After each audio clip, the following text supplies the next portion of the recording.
Assalamualaikum, bersama saya Imran Azmi Rosli dalam Berita Pagi Sabah edisi Rabu 11 Mei.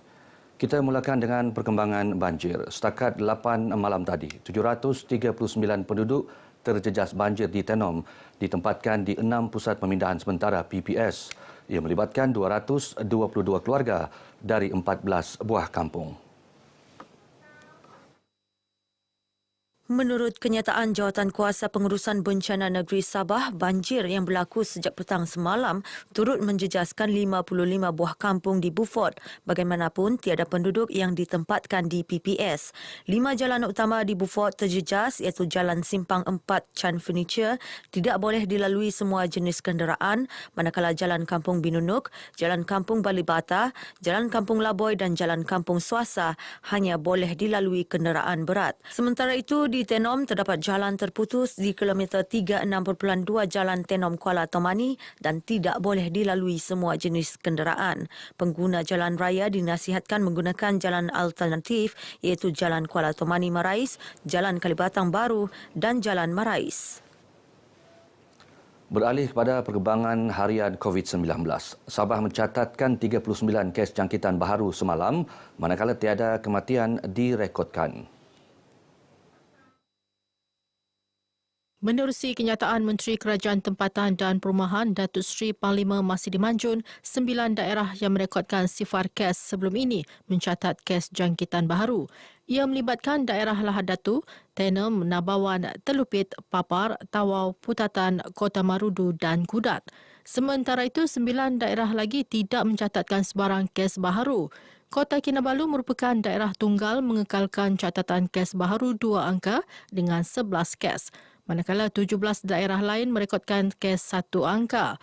Dalam kenyataan sama, Datuk Masidi memaklumkan seramai 74 pesakit dilaporkan sembuh, manakala 176 pesakit sedang menerima rawatan, iaitu 175 orang di hospital dan seorang di fasiliti swasta.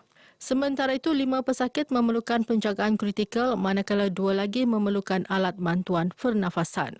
Dalam pada itu, 36 pesakit yang direkodkan semalam berada dalam kategori 1 dan kategori 2, seorang pesakit dalam kategori 4 dan 2 pesakit dalam kategori 5. Seterusnya, ikuti statistik terkini kes baharu mengikut daerah dan kadar vaksinasi bagi Sabah.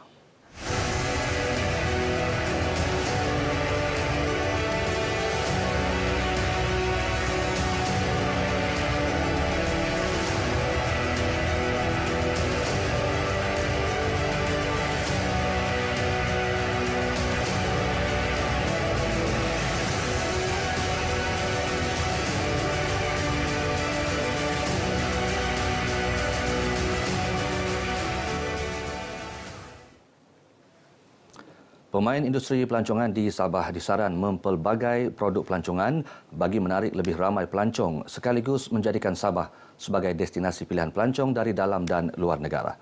Langkah itu penting sebagai persediaan menerima kemasukan pelancong berskala besar berikutan pembukaan semula sempadan negara bermula 1 April lalu.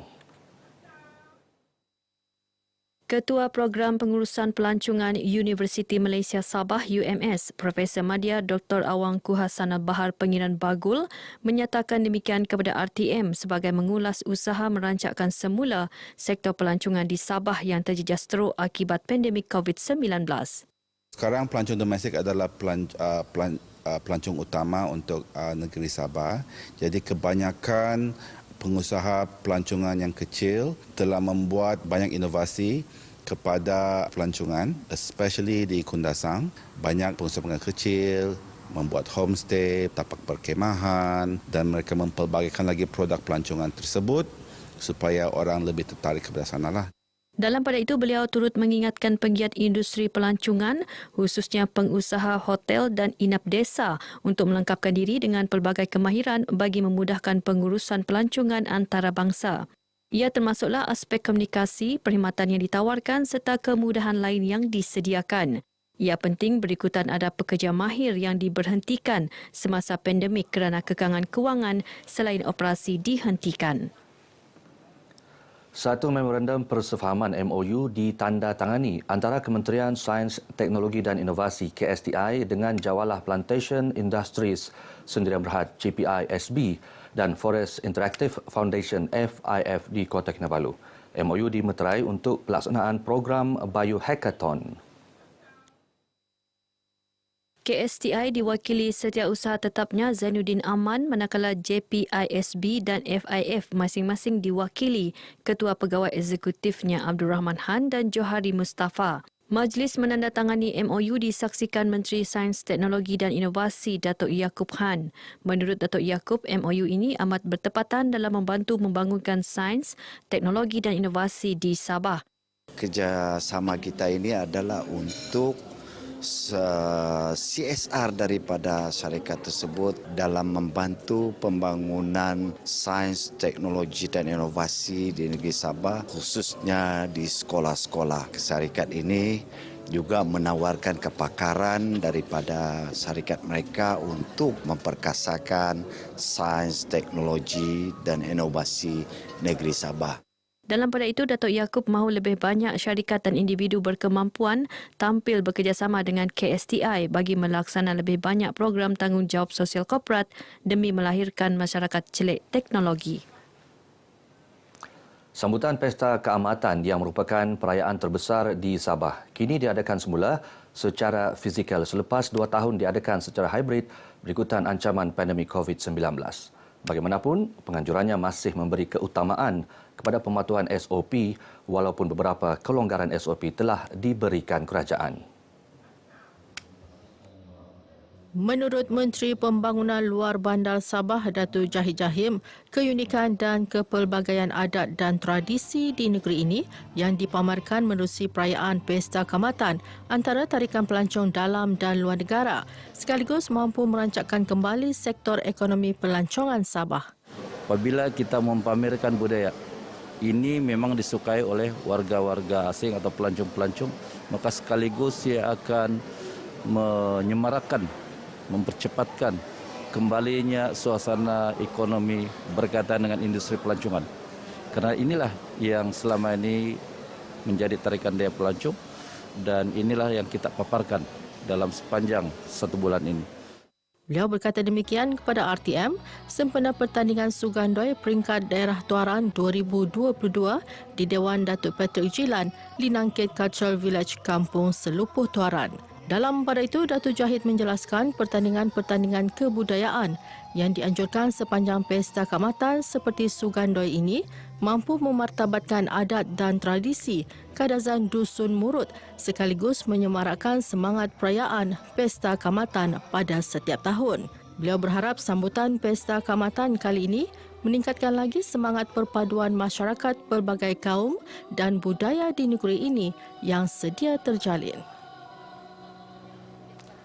Wanita atau ibu sememangnya berperanan penting dalam memastikan pembangunan dan kemajuan negara dapat dikecapi semua pihak. Justru setiap pihak wajar memberi perhatian dan sentiasa mengiktiraf sumbangan dan peranan seorang ibu dalam masyarakat. Presiden Persatuan Industri Kecil dan Sederhana Wanita Sabah IKS NITA, Datu Dayang Haja Khatijah Datu Haji Bakhtiar berkata, sebagai masyarakat baharu, golongan muda seharusnya perlu menitik beratkan aspek kebajikan dan keperluan kaum ibu. Menurutnya, selaras dengan tema sambutan Hari Ibu tahun ini iaitu Kasih Ibu Selamanya, perhatian dan kasih sayang seorang ibu adalah perkara penting yang mampu membentuk pribadi seorang yang boleh mentadbir negara. Memang cinta ibu ini selamanya. Sebab kalau secara saintifiknya juga, seorang wanita apabila dia mengandung, ada sebahagian daripada apa yang ada pada ibu itu terikut pada anak. Jadi itu memang selamanya tidak boleh dinafikan. Beliau menyatakan demikian dalam temu bual eksklusif bersama RTM sempena sambutan Hari Ibu Sedunia yang diraikan baru-baru ini. Datu Dayang Khatijah menambah peranan wanita hari ini tidak terbatas kepada tugasan hakiki di rumah semata-mata. Sebaliknya, wanita kini mampu bergerak seiring bersama-sama golongan lelaki dalam segenap bidang termasuk ekonomi. Orang awam yang terserempak dengan haiwan liar seperti memerang dinasihati agar tidak memberi makanan, mendekati atau menyentuh hidupan berkenaan.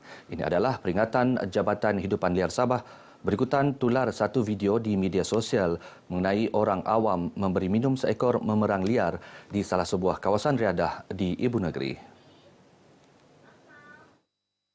Pengarah Jabatan Hidupan Liar Sabah, Agustin Tuga berkata ia bagi mengelak risiko berlaku jangkitan penyakit dan menjaga kesejahteraan haiwan tersebut. Jelasnya, spesies memerang dilindungi di bawah Enakmen Pemeliharaan Hidupan Liar 1997. Haiwan berkenaan kini berdepan ancaman akibat gangguan habitat dan sumber makanan selain pemburuan haram. Tambah Agustin, haiwan ini yang belum diketahui jumlahnya secara lazim ditemui di kawasan sungai dan tasik bersifat teritorial dan cenderung untuk menyerang sekiranya diganggu. Perkembangan dari Sabah berakhir di sini. Saudara, walaupun kes harian COVID-19 dianggap stabil, namun kawalan kendiri perlu diteruskan bagi mengelak jangkitan virus. Kita jaga kita. Sampai jumpa lagi. Saya Emran Azmi Rosli. Salam hormat. Di hari hening yang indah, cemerlangnya suasana, sebulan